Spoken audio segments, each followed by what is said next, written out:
उपहार। आज सोनी का जन्मदिन था। रात 12 बजे ही अनीता और राघव ने केक काटकर जन्मदिन मनाने की शुरुआत कर दी थी। सोनी लेकिन सुबह से ही कुछ अनमनी सी लग रही थी।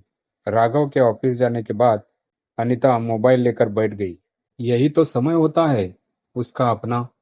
फिर आज तो बहुत खास दिन है। कल रात के सोनी के केक काटने के फोटो सोशल मीडिया पर डाले।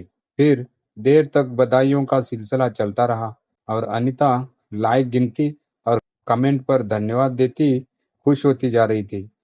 कितने सारे लोग सोनी को प्यार से दुआएं दे रहे हैं। देश विदेश तक से भी उसका ध्यान भी नहीं गया कि सोनी अनमनी सी कितनी देर से उसके पास बैठी थी। बहुत देर बाद उसने मोबाइल पर आंखें गड़ाए ही पूछा, क्या बात है बेटी, कुछ कहना है क्या? माँ, तुम मुझे जन्मदिन का उपहार नहीं दोगी क्या? सोनी ने कहा। अरे, उपहार तो पहले ही दे दिया है। ड्रेस और नई साइकिल दिला तो दी तुम्हें, अनीता ने जवाब दिया। इतने में 4 कमेंट आ चुके थे। मुझे कुछ और भी चाहिए, सोनी बोली। क्या चाहिए बोलो, पापा को बता देती हूँ, शाम को लेते आएंगे, अनीता लोगों को धन्यवाद देते हुए बोली। नहीं, मुझे तुमसे कुछ चाहिए माँ।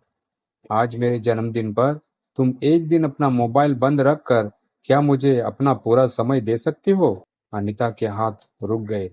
उसकी उंगलियां, जो लगातार स्क्रीन पर बधाई संदेशों के जवाब दे रही थी, अचानक ठहर गई। उसने पहली बार गौर किया कि सोनी की आंखों में कैसी उदासी और उम्मीद का मिश्रण था।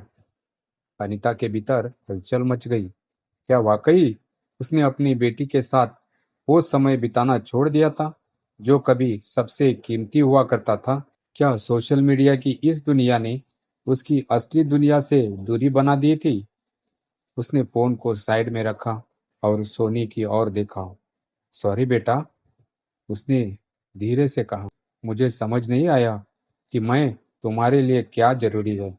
आज पूरा दिन सिर्फ तुम्हारा ही है। सोनी के चेहरे पर हल्की मुस्कान आई, जो धीरे धीरे बड़ी होती गई। सच माँ?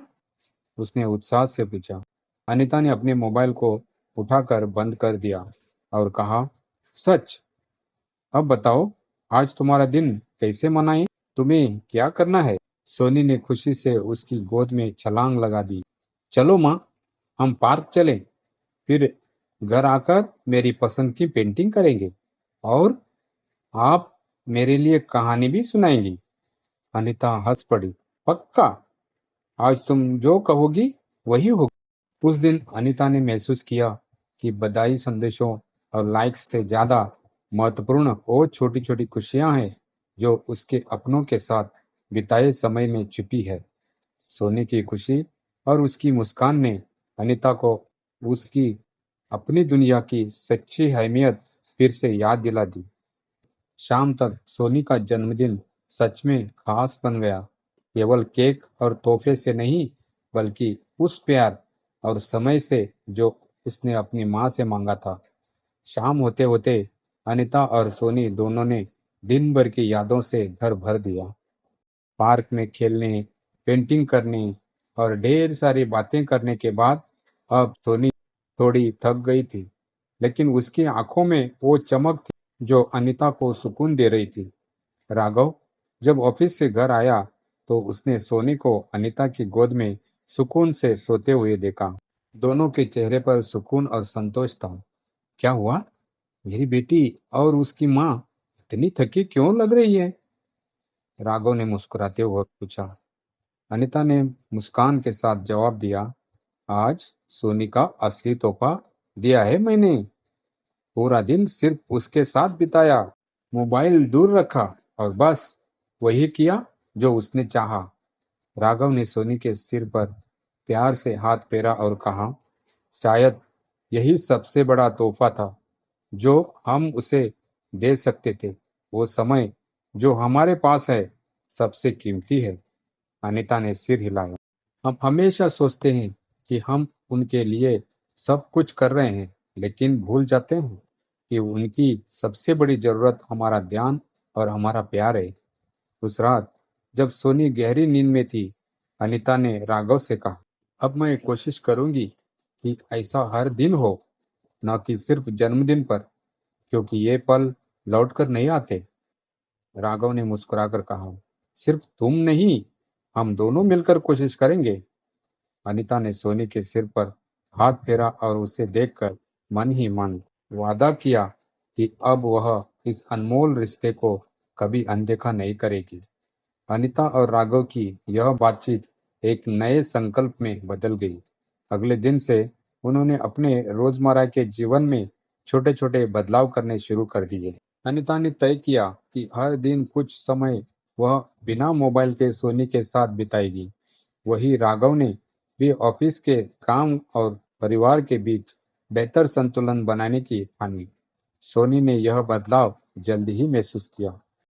जब उसकी माँ उसके साथ पेंटिंग करती, कहानियां सुनाती और खेलती, राघव भी अब वीकेंड पर उसके साथ साइकिलिंग और पार्क जाने का समय निकालने लगे।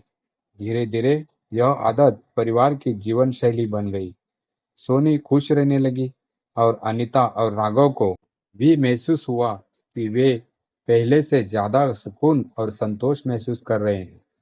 एक दिन स्कूल से लौटते वक्त सोनी ने अपने बैग से एक पेंटिंग निकालकर दिखाते हुए कहा, माँ, देखो, मैंने ड्रॉ किया है। पेंटिंग में एक घर था जिसमें तीन लोग, एक महिला, एक पुरुष और एक बच्ची, हंसते हुए हाथ पकड़कर खड़े थे। ऊपर आसमान में सूरज चमक रहा था और कोने में सोनी ने लिखा था, मेरा सबसे खुशहाल परिवार। अनीता और राघव ने पेंटिंग को देखा और एक दूसरे की तरफ मुस्कुरा कर देखा। सोनी ने जो लिखा था वह उनके दिलों को छू गया। अनीता ने सोनी को गले लगाते हुए कहा, तुम्हारी ये पेंटिंग हमारे लिए सबसे बड़ा तोहफा है। उस दिन अनीता को यकीन हुआ कि प्यार और समय से भरा एक छोटा सा घर किसी भी बड़े महल से ज्यादा कीमती हो सकता है। सोनी के मासूम शब्दों ने उन्हें सिखा दिया था कि खुशी किसी भौतिक चीज में नहीं, बल्कि एक दूसरे के साथ बिताए उन अनमोल पलों में होती है। उस पल पूरे परिवार ने महसूस किया कि वे वास्तव में एक दूसरे के लिए कितने खास है, और यही एहसास उनके जीवन की सबसे बड़ी पूंजी बन गया। दोस्तों, ये कहानी आपको कैसी लगी कमेंट कीजिए और वीडियो को लाइक कीजिए और चैनल को सब्सक्राइब कीजिए। धन्यवाद।